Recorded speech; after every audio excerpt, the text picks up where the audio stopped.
Today we're going to build this bench, which couldn't be any simpler than this. It just can't.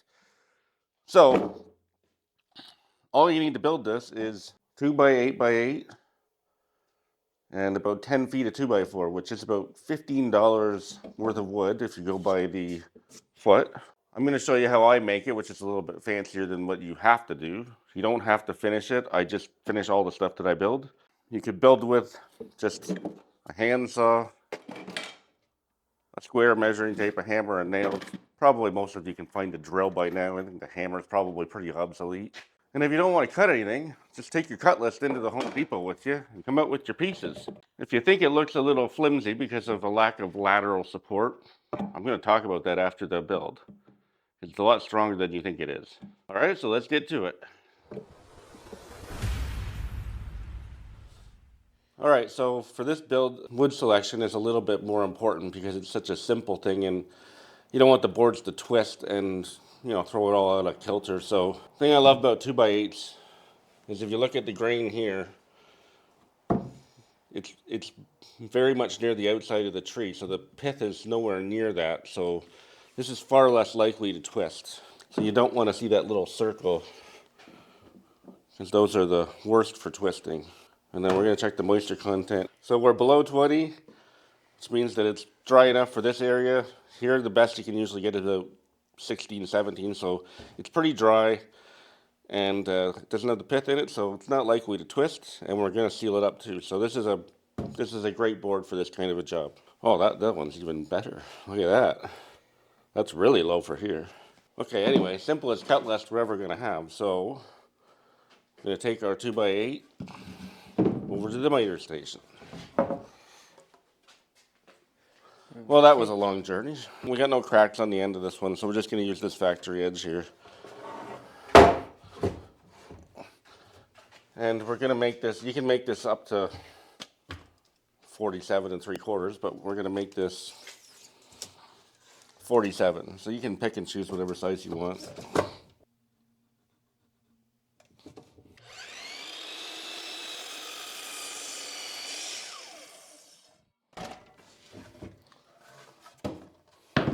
There's one.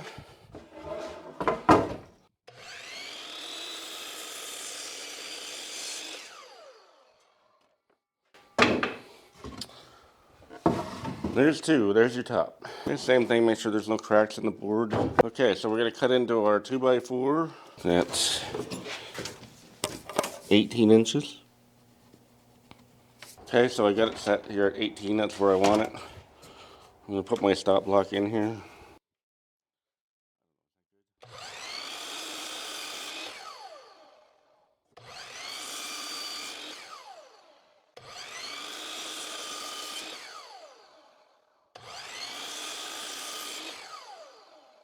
Okay, now I need 4 at 10 inches.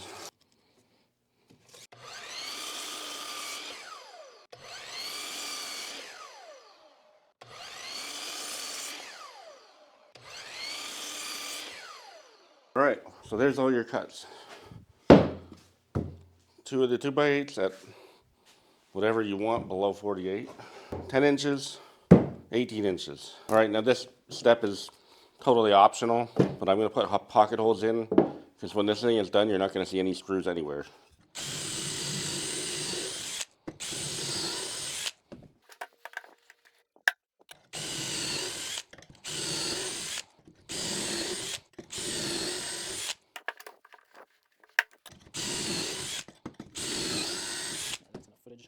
Okay, so now we're going to take our legs, the 18-inch pieces, and we're going to put a chamfer on the bottoms, one end of each one.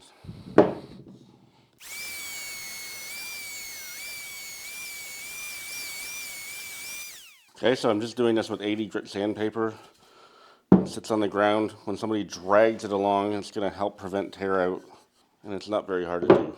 So I'm going to do that on all 4 legs.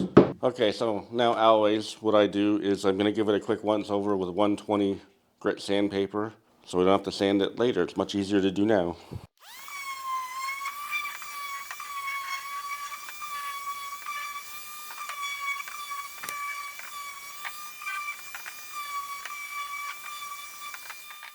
Okay, so we've switched over to my painting table bench, or as those of you who follow the channel would know, Craig's bench. But I'm using this instead of my rolling benches because I don't want to get any PL premium or stain on them. So, ready to assemble the legs, so we're going to just measure up 2 inches.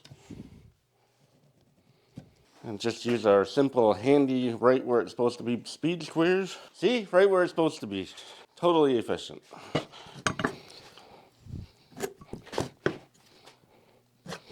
Alright, so these are the powder-coated outside Craig screws, which are really expensive.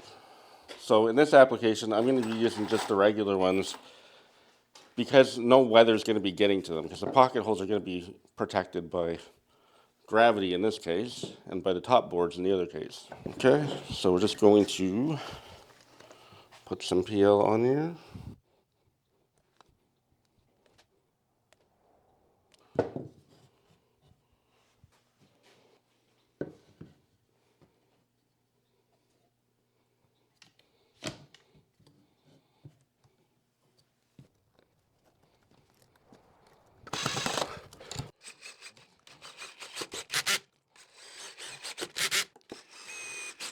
Okay, so that one's fine. And for the top, we're going to put the pocket holes up because that way the screw will be going down in like this as opposed to like that, because we don't want this to break off.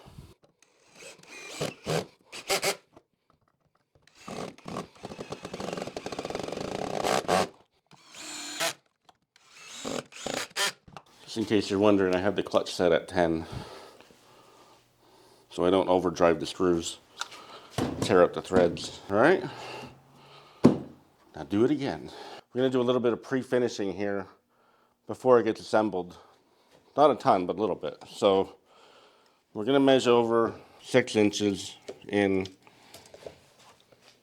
from each side. And then we'll just take our legs and kind of set them there. Draw a little bit of a line. Doesn't have to be perfect. Okay, and then we're just going to X out here and the top. In this particular design, this is an important step because a lot of the structural integrity is going to be involving the PL Premium, which really grabs, but you want it to be on wood on wood. Okay, so a very simple design bench like this is easy to finish after the fact, apart from a couple things. So I'm going to shake this up real good. This is our Australian timber oil in Jarrah Brown, made by Cabot. This is a really good product. You can see our video on finishing patio furniture to see me explain a lot more about it. So basically the idea here is to finish the parts that are going to be really hard to get at later. Make sure you have your boards oriented the way you want them. You're going to be careful not to have it run down the other side because the top is going to be finished last.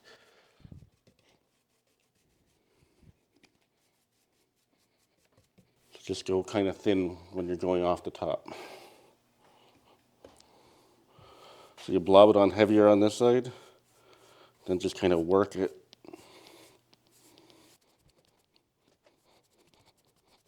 When the top is done, you're going to have a little bit of that over brushing there too, so that's pretty much how we want it to look right now. That way if it gets a little bit thick and it runs down in between, it's better than having it go down the top where you can see it. This part can be just as easily done after assembly, but since I'm here and I got the stain out, it's fresh in my mind not to paint where the X's are.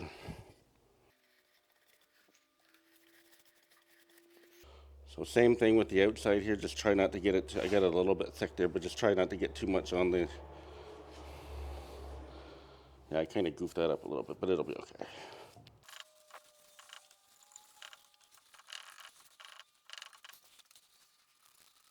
It's definitely not crucial for it to be perfect on the bottom because it's not going to get any real amount of weather. Okay, so just do the same thing with the other one. Okay, so I'll do the other one off camera. Well, you have the stain out. I'm not going to do right here right now because I got a little bit of premium there that's going to have to dry, and that's okay. But since I'm going to want to put 2 coats on the feet, I'm going to do one right now, give it a chance to absorb in. because this is the weakest part. If you put it on the grass or whatever, it's going to want to suck all that water in through the end grains. Okay, so the rest of I will do afterwards, except for this is the part that's going to glue to the tops, and this is face grain, or I think it's face grain, I'm not sure. Anyway, we're going to paint the end grains here, because we're not going to bother gluing the end grains because it's the weakest part of the board for gluing, so we'll just seal those up right now. Okay, so same thing, do that with the other leg, and we'll let these dry. We'll come back and assemble it, and then we'll finish doing it. All right, here we are. It's the next day. It's considerably warmer, so I'm wearing just a t-shirt today, which is nice. And as you can see, I finished everything last night. And I put that in the middle there because we have the crack between the boards. The main structural integrity is going to be this PL Premium, because once this dries, this is going to be basically all one piece, and you're never getting it apart without breaking it apart. So in this instance, the screws that we put in are just going to be basically clamps. So I'm just going to drill holes just ever so slightly bigger than what the threads are on the screws, and the head of course is bigger than that. That way it's going to make sure it pulls it really tight so that the PL can do its job. You don't have to do that, just make sure that you don't get that little gap when you put the screws in, like the threads like to push it apart. So anyway, here we go. So I'm going to drill. How am I going to do this? So I have pocket screws there. We know that, so I'm going to go right in the middle here. Okay, I have about a 3/8 of an inch gap there. That's a good gap to have because if you do these things and they're unfinished, at least whoever's going to paint them can get the brush in between there. And we're going to put a fair amount of PL on this. Doesn't matter if it squeezes out because it's underneath and you're not going to see it.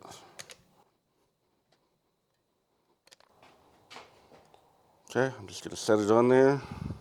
And I have 6 inches and 1 inch from each side,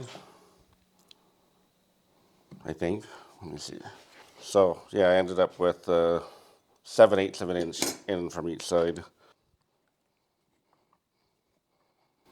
Evidently, it's not slightly bigger than what the threads are, but we'll see how it grabs.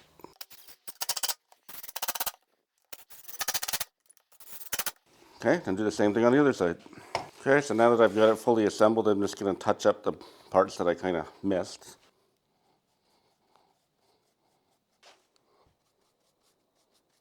Okay, so the last thing is the PL Premium. It actually blends in pretty good with this when it's dry. I have a little bit of squeeze out here, as you saw when I was putting it in. I'm just going to leave that.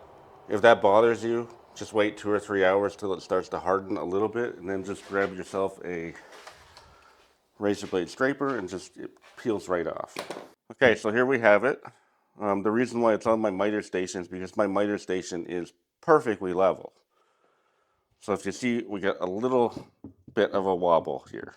If I had built this all in one piece and then stained it afterwards, which probably I should have done because it's so easy to do, I could have just pushed down on it and kind of leveled it out. So how do you deal with this? Well, in this case, it's out about a 1/16 of an inch.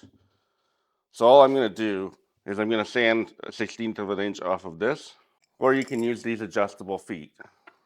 Now I know all about this because I build a lot of benches, and every single one of them goes with adjustable feet because wood moves, we all know this. So that's how you deal with that.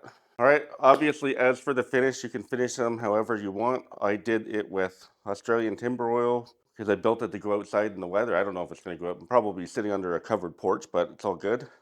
So let's talk about the strength of it, because you look at these, and there's the one that we built before, and you say, well, somebody's sitting on there and moving and wobble and it's going to work its way and fall apart. How this works is it moves a little bit at a time. So if you only have it screwed together, somebody sits on it, it moves a little bit, it's going to make the hole a little bit looser. It's going to keep happening. So by using the PL Premium, it's not going to move at all. So it's not going to work itself loose. So like I said, it's a lot stronger than you think that it is. You can use Type Bond 3 as well. I like the PL Premium because it squeezes out and it's just nice and thick and it really grabs. So I glued these together yesterday and let them dry overnight just to show you because we got end grain glued on there, and end grain is notoriously weak. So I did an end grain to face grain, PL Premium, and Type Bond 3.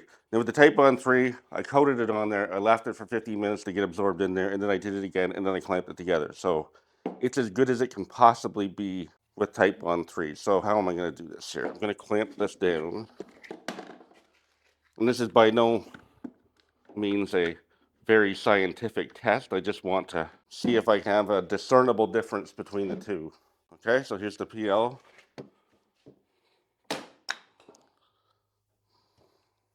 It grabbed pretty good, didn't it? Because that ended up breaking the board apart. So yeah, there's a... Now let's see if the Type Bond 3 behaves in a similar fashion.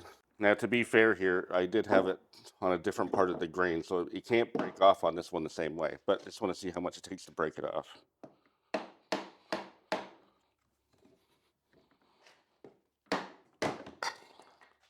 Still takes pretty... It's still on. So yeah. This, with the screws, is going to help you significantly have the strength there.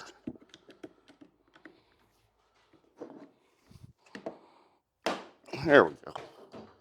Let's see, the glue gave on that one. So later on at some point I'll do a more scientific test, but I know PL Premium grabs. This is basically all one piece now. You couldn't possibly take this apart. Okay, obviously you can customize this to the size that you want, the height that you want. You can use whatever fasteners you want. I just showed you the way that I do it. You do not have to do it that way, obviously. So be sure to like, subscribe, give us a comment down below, and we are going to link to that bench there in case you're interested in seeing that one. This one is much easier to do, obviously, but it'll be a personal choice. So click that box there. Thanks for watching.